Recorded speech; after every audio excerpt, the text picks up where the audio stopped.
দেখেন এক লোক জঙ্গলে গেছে কাঠুরিয়া কাঠ কাটতে।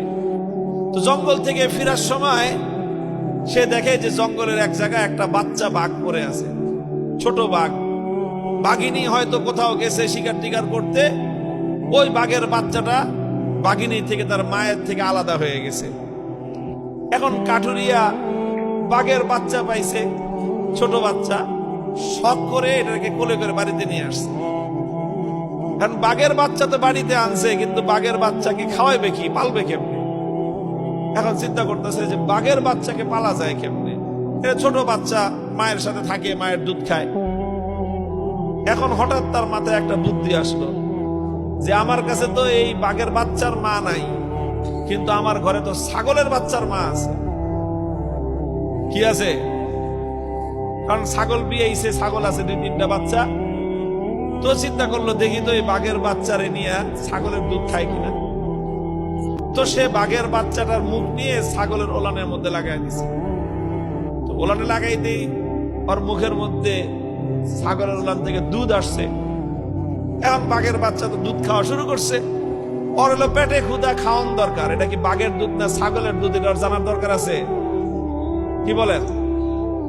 তো ছাগলের দুধ খাওয়া শুরু করছে। ছাগলের দুধ খেয়ে মোটামুটি ভালোই। লোকটা দেখলো যে যাক, তো একটা ব্যবস্থা হইলো যে বাঘের বাচ্চা ছাগলের দুধ খায়। এখন এইভাবে দিন যায়, রাত কাটে।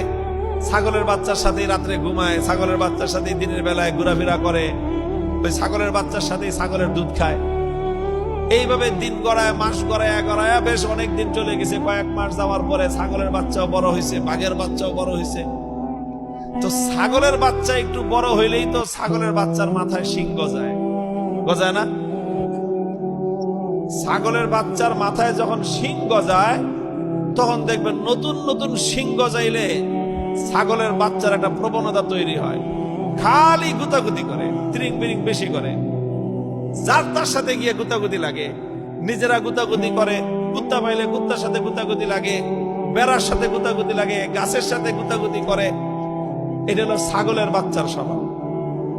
ব্যাঙ যেরকম নতুন পানি পেলে লাফায় বেশি, এখন যখন ছাগলের এই শিং গজাইছে, ও তো খালি গুতাগুতি করে, একটা একটার সাথে গুতাগুতি লাগে, বাঘের বাচ্চার সাথে গুতাগুতি লাগে। এখন বলেন, বাঘের বাচ্চার মাথায় তার শিং গজায় না, বরং বাঘের বাচ্চার মাথাটা একটু তুলতে নরম নরম। তো ছাগলের বাচ্চা গুতা দিয়ে মজা পায়, নরম জায়গায় গুতা দেয়, দেখে শিং ঢুকে যায়, ও খুব মজা পায় ছাগলের বাচ্চা। এখন বাঘের বাচ্চাও ছাগলের বাচ্চারে দেখা ও গুতা দিতে আসে, ও গুতা দিয়ে উল্টা ব্যথা পায়, কারণ ওর মাথায় তো কি নাই, শিং নাই। এখন বাঘের বাচ্চা খালি কান্দে আর আল্লাহর কাছে দোয়া করে যে আল্লাহ তুমি আমার 2টা শিং দাও। কি দাও? আচ্ছা আপনারা বলেন তো, বাঘের বাচ্চা কতদিন দোয়া করলে আল্লাহ শিং দিবে ওর মাথায়? ভাই, বাঘের বাচ্চা যদি কিয়ামত পর্যন্ত দোয়া করে, আর আমাকে বড় বড় হুজুরদেরকে দিয়ে যদি খতম করায়, মিলাদ শরীফ পড়ায়, দোয়া করায় যে হুজুর দোয়া করে দেন আমি বাঘের বাচ্চা, আমার মাথায় তো শিং নাই, আল্লাহ যেন 2টা শিং দেয়, আল্লাহ দিবে শিং? আরে ভাই, বাঘের বাচ্চার মাথায় কি শিং হবে নাকি? কিন্তু বাঘের বাচ্চা তো বুঝে না, ও মনে করতেছে শিংয়ের মধ্যেই সব শক্তি।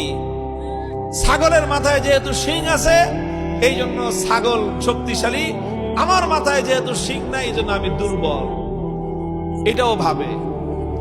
এইভাবেই ওর দিন কাটে খুব দুঃখে, যে মাথায় কি নাই, শিং নাই। তোর ছাগলের বাচ্চারা খুব মজায় ওরে নিয়ে, মানে ওরে নিয়ে খেলে। ওরে পাইছে একটা বোকা, যেরকম নাদুস নুদুস বড় সড় শরীর, মাথায় নাই শিং, মারে গুতার কান্দেও। একদিন মাঠের মধ্যে এরকম ছাগল চড়তেছে, সব ছাগলের পাল মিলে এই বাঘের বাচ্চাটারে নিয়ে তামাশা করতেছে। একজনে মাথার মধ্যে গুতা মারে, ও কান্দে।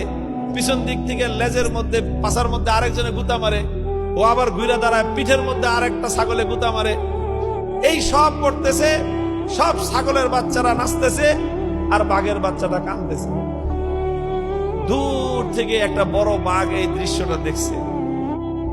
এই দৃশ্য দেখে তো বাঘ থক হয়ে গেছে। যেটা পড়লো কোন কলিকাল, ছাগলে চাটে বাঘের গাল। হ্যাঁ, এমন দিন আসলো যে ছাগলের বাচ্চার গুতা খেয়ে বাঘে কাঁদতেছে, যে কর এটা দেখে সহ্য হয় বাঘের? তো বড় বাঘটা সামনে আসছে ঘটনাটা দেখার জন্য। এটা কিরকম কাহিনী? ছাগলের এরকম সাহস যে বাঘের বাচ্চা নিয়ে তামসা করতেছে। তো এই আস্তে আস্তে বড় বাঘটা সামনে আসছে, আইসা একটা গর্জন। বাঘটা যখন এরকম গর্জন দিছে, ছাগলের কি অবস্থা পাবে? এই বাঘের এক গর্জন শুনে সব ছাগল যে যেদিকে পারে প্রাণপণ খালি দৌড়ায়, কাইলো দৌড়াই দিয়েছে। সমস্ত ছাগল বাঘের গর্জনে হুঙ্কারে ময়দান খালি করে সব পলাইছে। ছাগলেও দৌড়ায়, ছাগলের বাচ্চাও দৌড়ায়, সাথে সাথে বাঘের বাচ্চাও দৌড়ায়। বড় বাঘটা পিছন থেকে দৌড়ায় আসছে। আজকে কিন্তু ও কোনো ছাগল শিকার করতে আসে নাই, আজকে আসছে বাঘের বাচ্চাটার কাহিনী বুঝার জন্য, যে ঘটনাটা কি, বাঘের বাচ্চারে নিয়ে ছাগলে খেলে কেন। ও পিছন থেকে খাবা মেয়েরা বাঘের বাচ্চাটারে ধরছে, দেখে যার বুক কাঁপতেছে। কিরে তুই দৌড়াস কেন? বাঘের বাচ্চারে জিজ্ঞাসা করে বড় বাঘ, তুই দৌড়াস কেন? কয় যে ছাগলে দৌড়াই, যেন আমিও দৌড়াই। মানে হলো ছাগলের সাথে থাকতে থাকতে ওর চরিত্রটা হয়েছে কার মতো? এই সঙ্গ দোষে রঙ্গ ধরে। সঙ্গ দোষে তুমি ছাগলের সাথে থাকলা, তুমি বাঘের বাচ্চা হইলে কি হবে? তোমার চরিত্র হবে ছাগলের মতো। কুত্তার বাচ্চার সাথে থাকলে ছাগলের বাচ্চা হইলে কি হবে? ওটা হবে কুত্তার বাচ্চার চরিত্র। বাঘের বাচ্চা কুত্তার বাচ্চা থাকলে, সাথে থাকলে ওটার চরিত্র হয় কুত্তার বাচ্চার মতো। বাঘের বাচ্চা ছাগলের সাথে থাকতে থাকতে ওর চরিত্র স্বভাব সব কিছু হয়ে গেছে ছাগলের মতো। ও এখন চিৎকার আর হুঙ্কার শুনে থরথর করে কাঁপতেছে। বাঘের বাচ্চা কয় যে তুই কাঁপস কেন, তুই দৌড়াস কেন? যে আওয়াজ তুমি করছো, এই আওয়াজ শুনে না বুক কাঁপতেছে, আমার তো শ্বাস বন্ধ হয়ে আসতেছে, এত জোরে আবার আওয়াজ করে। বাঘে বুঝতে পারছে কাহিনীটা কি, যে ওই বাঘের বাচ্চা কোনোদিন বাঘের গর্জনই শুনে নেই। ও ধরে ফেলছে ঘটনাটা কোথায়, কেন এই বাঘের বাচ্চারে নিয়ে ছাগলের তামাশা করতে পারে, কারণটা কি? কারণ একটাই ধরে ফেলছে, ওই বাঘের বাচ্চা নিজে নিজেরে চিনে না। ও যে কি জিনিস ও নিজে জানে না, ও আত্মপরিচয় জানে না।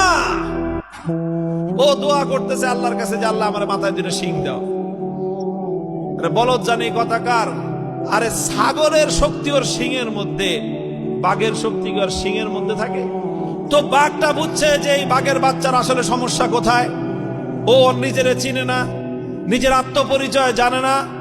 ও আল্লাহর কাছে দোয়া করতেছে, আল্লাহ তুমি আমার দুইটা শিং দাও, তাহলে আমি শিং দিয়ে ছাগলের গুতাগুতি করুম। বলদ জানি কথাকার, ও জানে না যে বাঘের শক্তি তো শিংয়ের মধ্যে না, বাঘের শক্তি অন্য কোথাও। সব শক্তি ওর মধ্যে আছে, কিন্তু শক্তি ব্যবহার করার কৌশল ওর জানা নাই। এই জন্য আর কিছু করতে হবে না, ওরে ভিন্ন কোনো ট্রেনিং দেওয়ার দরকার নাই। একটা জিনিস শুধু ওর প্রয়োজন, সেটা হলো ওর আত্মপরিচয় ওকে জানা দেওয়া দরকার। ওরে ধরে নিয়ে গেছে একটা পুকুরের ঘাটলায়। পুকুরের ঘাটলায় নিয়ে যায় বড় ভাই কয়, যা পুকুরের থেকে পানি খেয়ে আয়। এখন তো পুকুরের পানিতে নামে না, থাকছে সারা জীবন কি এর সাথে? ওর চরিত্র হচ্ছে ছাগলের মতো। ছাগল তো সহজে পুকুরে ঘাটলায় নামে না, গলায় রশি বাইন্দা টানবে, ওর গলা ছিঁড়ে যাবো গিয়া, কিন্তু ছাগল নামে না পুকুরের পানিতে। ওর হইছে এই চরিত্র। কিন্তু বাঘের আজকে পেদানি খেয়ে নামছে কোন রকম ভয়ে ভয়ে পুকুরের ঘাটলায় পানি খাইতে নামছে। পুকুরের ঘাটলায় যখনই পানি খাইতে নামছে, পুকুরের পানির মধ্যে মুখ দিছে, দেখেই তো আটকে উঠছে, ভয় পেয়ে গেছে। ভয়ঙ্কর একটা প্রাণী দেখা যায় পানির মধ্যে। পরে ভালো করে দেখে যে ও মুখটা কাছে নিলে পানির মুখটা কাছে আসে, ও দূরে নিলে পানির মুখটা দূরে চলে যায়। পরে অনেকক্ষণ ছেড়ে, আরে এটা আমারই চেহারা, এটা আমার চেহারার মতো দেখা যায়। ভালো করে তাকে দেখে, ওরে বাপরে বাপ, আমি তো ভয়ঙ্কর জিনিস। ও নিজেকে পুকুরের স্বচ্ছ টলটলে পানির মধ্যে নিজের চেহারা দেখার পরে ওর ভাবসাব বদলে গেছে। পানি পুনি খায়, এখন যখন বুক ফুলে আইতেছে, ডরায় না। বড় বাঘটা বুঝতে পারছে যে কাম হয়ে গেছে।